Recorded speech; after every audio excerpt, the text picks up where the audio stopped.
Hello दोस्तों, राधे राधे।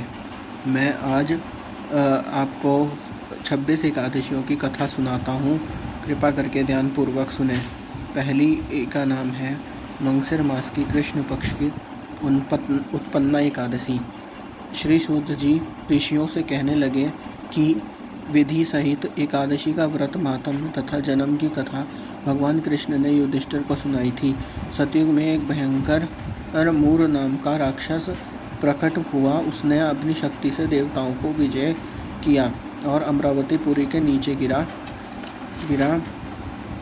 दिया और परिणाम स्वरूप मृत्युलोक की गुफाओं में निवास करने लगा और कैलाशपति के शरण में जाकर दैत्य के अत्याचारों तथा अपने महान दुख का वर्णन किया। शंकर जी ने कहने लगे कि आप भगवान विष्णु की शरण में जाइए। आप भगवान विष्णु की शरण में जाइए। आज्ञा पाकर सब देवता क्षीर सागर में गए। वहाँ शेष सैया पर भगवान शयन कर रहे थे। वेद मंत्रों द्वारा स्तुति करके भगवान प्रसन्न किया। प्रार्थना कर के इंद्र कहने लगे, एक भयंकर मूढ़ नाम का दैत्य हमें स्वर्ग से निकाल दिया है। वह स्वयं ही सूर्य बनकर जल का आकर्षण करता है और स्वयं ही मेघ बनकर बरसता है। भूलोक के बड़े बड़े धर्माचार्य देवता शरणार्थी बन चुके हैं। अतः आप बलशाली दैत्य को मारकर हमारा दुख दूर कीजिए। भगवान बोले, हे देवता, मैं तुम्हारे शत्रुओं का शीघ्र संहार करूंगा। आप निश्चित होकर चंद्रावती नगरी पर चढ़ाई करो। मैं तुम्हारी सहायता करने पीछे आऊँगा। आज्ञा पाकर सभी देवता लोग वहां आए और जहां युद्ध भूमि में मूर नामक का दैत्य गरज रहा था, युद्ध प्रारंभ हुआ। परंतु मूर के सामने देवता घड़ी भर भी ना ठहर पाए। भगवान विष्णु भी पहुंचे और सुदर्शन चक्र को आज्ञा दी कि शत्रुओं का संहार करो। और चक्र ने चारों ओर संहार कर दिया, मगर एक मूर दैत्य का सिर ना कट सका और ना गदा उसकी गर्दन तोड़ सकी। भगवान ने सारंग धनुष हाथ में लिया और बाणों द्वारा युद्ध हुआ, परंतु शत्रुओं को मार न सके। अतः कुश्ती करने लगे। हजारों वर्ष व्यतीत हो गए, परंतु प्रभु का दावबंद एक न सफल हुआ। मूर दैत्य पर्वत के सामने कठोर था, पर प्रभु का शरीर कोमल के समान कोमल था। वह थक गए और मन में विश्राम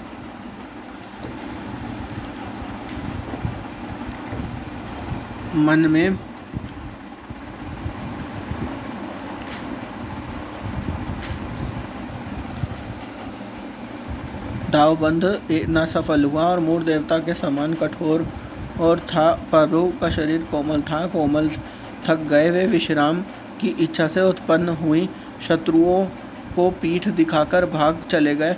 उनकी विश्राम भूमि बद्री का आश्रम थी। वहाँ एक गुफा 12 योजन की थी। हेमवती उसका नाम था। उसमें घुसकर सो गए और मूर दैत्य भी पीछे चला आया और सोते हुए शत्रुओं को मारने के लिए तैयार हो गया। उस समय एक सुंदर कन्या प्रभु के शरीर से उत्पन्न हुई, जिसके हाथ में दिव्यास्त्र थे और उसने मूर के अस्त्र शस्त्र के टुकड़े टुकड़े कर दिए, रथ भी तोड़ दिया। फिर भी शूरवीरों ने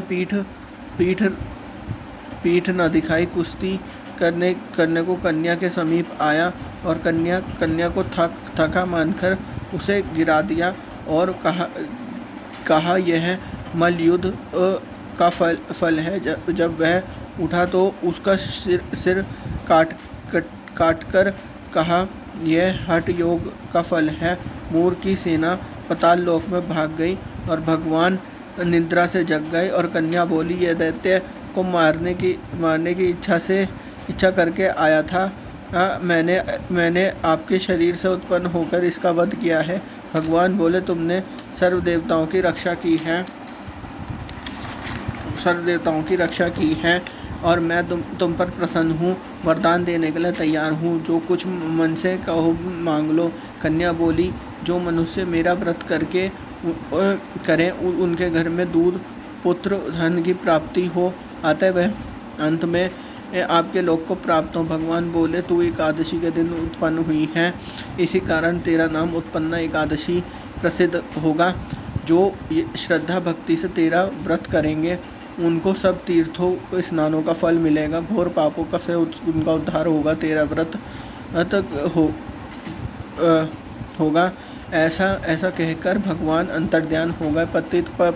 पतित पावनी विश्वतारिणी एकादशी माता की उत्पन्न की कथा। विश्वतारिणी का जन्म मंगशिर मास की कृष्ण पक्ष में हुआ था, इसी कारण इसका नाम उत्पन्ना एकादशी है।